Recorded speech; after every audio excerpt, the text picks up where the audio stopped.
This is African American History is American History.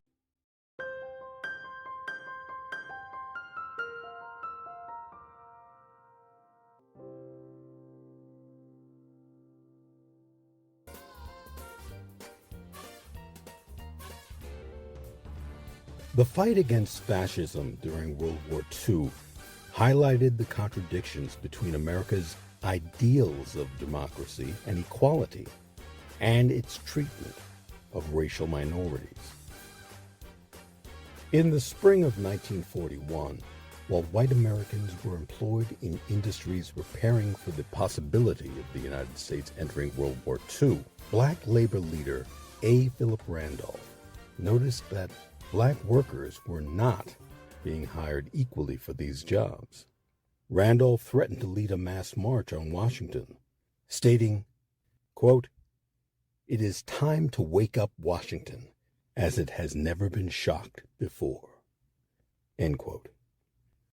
On June 25, 1941, President Franklin Roosevelt, in order to prevent the march, which many feared would result in race riots and international embarrassment, issued Executive Order 8802.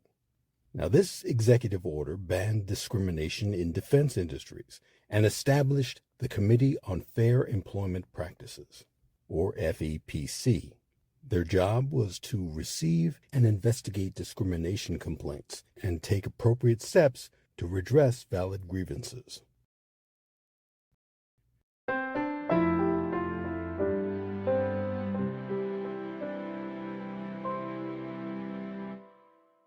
This is African American History is American History.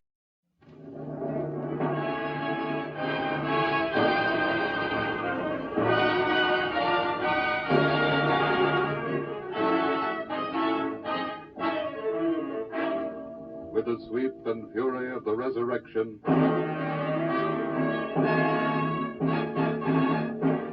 there's a new world a-coming.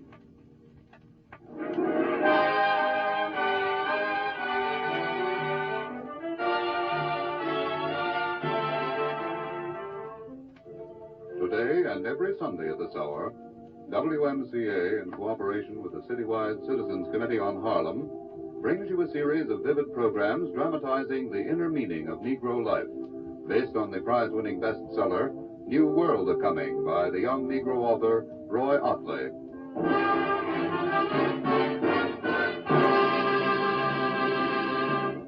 Ladies and gentlemen, may we introduce Canada Lee, who returns today as narrator. Mr. Lee. Thank you. The Negro may not be able to predict his future, but he knows what he wants. Liberty and peace, and an enriched life free of want, oppression, violence, and proscription. In a word, he wants democracy cleansed and refreshed. Faced today with fascism or democracy, the Negro's choice is simple. He's against fascism, both at home and abroad. When right-thinking people appease fascist-minded elements, the Negro's morale is jolted. For he knows well there are those who would rather lose the war, even their own freedom, than see democracy triumph. And Nazi agents attempt to exploit the weakness in our democracy. Adolf Hitler himself set the pattern. Back in the spring of 1932, Hitler entertained a Georgia-born Negro named Milton Wright at a lavish party in the fashionable Europa Hotel. The Negro, who was a student at Heidelberg University, is today a professor at Wilberforce University. Hitler and Mr. Wright were seated off in a corner away from the crowd, talking quietly.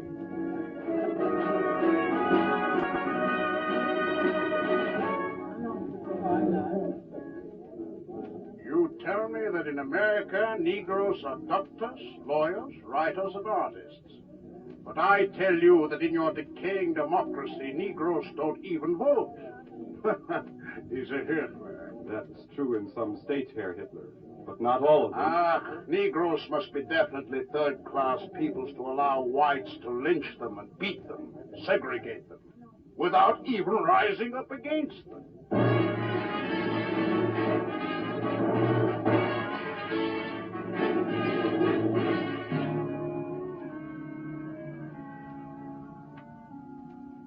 Even then, Hitler was attempting to divide the American people.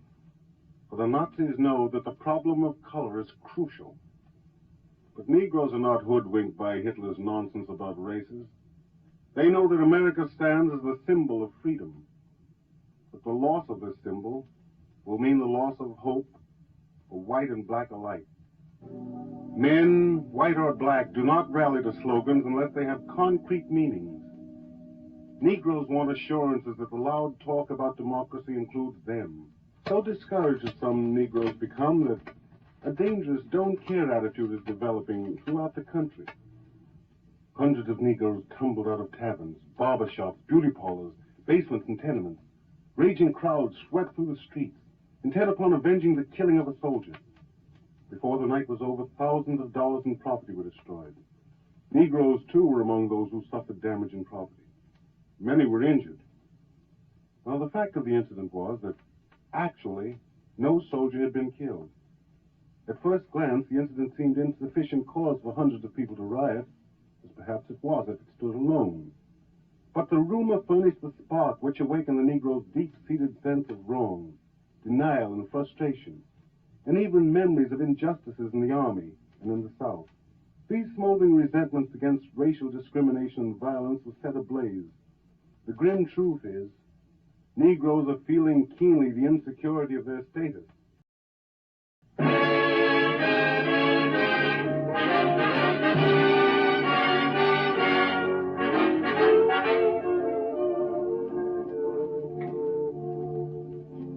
We're now engaged in a life and death struggle with ruthless foes.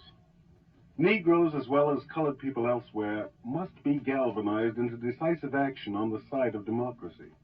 This cannot be done if people do not have the assurance of the better world to come. For Negroes, like all people, want to win the war, but they also want to win the peace. Should the Nazis surrender tomorrow, many Negroes say this might only be a brief interlude of peace. Unless we act without reservation to make democracy a reality. Sumner Welles, former Undersecretary of State, has a word for it. Victory must bring the liberation of all peoples. Discrimination between peoples because of their race, creed, or color must be abolished. Millions of black, brown, and yellow peoples still do not believe that we, the American people, believe in or intend to put in effect a living democracy for all once the danger to white people has passed. This fact accounts for the Negro's aggressive attitude today. Quite recently, a Negro in the South stood before a gas station talking with some white people. Perhaps he bragged a little. Well, I done registered, and I expect to be called soon. That Hitler thinks he can whoop anybody. I'm going to deliver him right here to the White House. You tell him, boy, you tell him. Yeah, the white bystanders applauded, for it all had a nice patriotic sound. And there's no doubt that he was passionately patriotic. But the faces of these people visibly changed when he gave voice to his inner hopes. And when I gets back, I'm going to fight for some rights over here.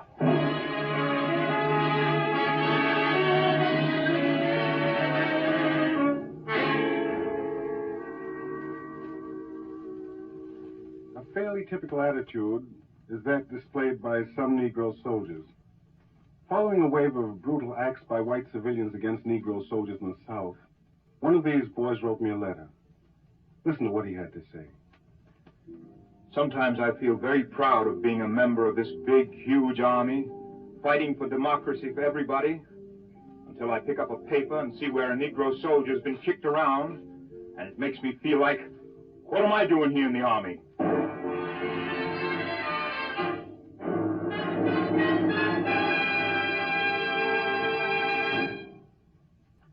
There's nothing mystical about the aggressive attitude of Negroes. The slogans of democracy have real meaning to them. Negroes feel that the day for just talking is past. They know, too, that Americans can be recharged with progressive vitality. In spite of vocal opposition, Negroes have faith. This is no illusion. For the foundation of their hope stemmed directly from the nation's great promises: liberty and equality for all.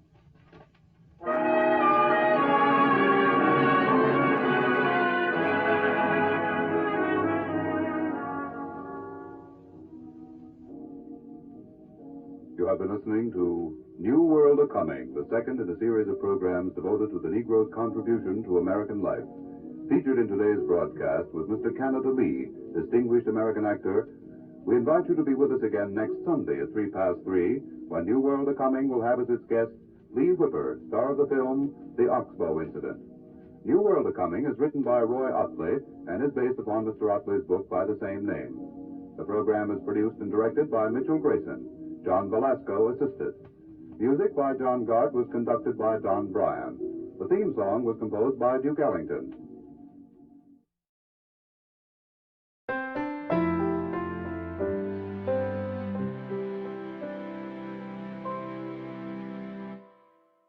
This is African American History is American History. During the time of segregation in the United States, the Army, Navy, and Marine Corps separated African American service members into different units on the grounds that they were supposedly not as competent as white soldiers. Adding insult to injury, black infantrymen were often placed under the command of white officers from the South, which only added to the discrimination and mistreatment. Throughout the war, the NAACP and other civil rights organizations fought to end discrimination in the armed forces. African Americans became more assertive in their demands for equality in civilian life as well. It was only through their unwavering determination that progress was made. It was, and still is, a tireless fight to make progress towards a more just and equal society. Mark Morial, president of the National Urban League since 2003, says that extreme views adopted by some local, state, and federal political leaders who try to limit what history can be taught in schools and seek to undermine how black officials perform their jobs are among the top threats to democracy for black Americans today.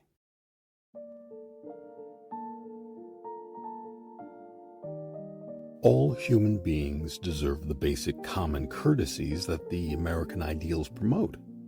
Unfortunately, not every American is afforded the privileges that are extended to the average white American. Democracy's most formidable enemies and detractors are right here in America. That's right, folks. The call is coming from inside the house. Far-right would-be dictators like Donald Trump and his cult of followers, anti-Semitic, racist, and isolationist policies and rhetoric do nothing to live up to our patriotic beliefs. They only serve to make our country a place where all the people are less free and unequal.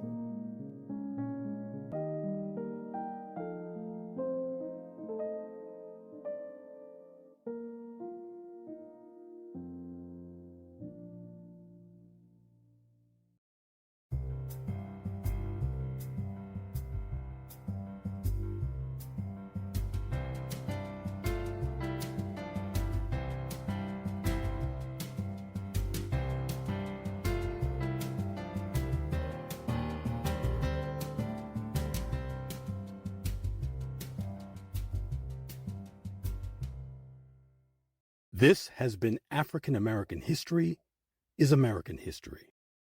I'm Harlan Kearsley, and on behalf of everyone involved with African American History is American History, thank you for listening. And if you haven't done so, please subscribe. Once you do, you'll be notified as soon as new episodes are posted. Thanks again, and please stay safe.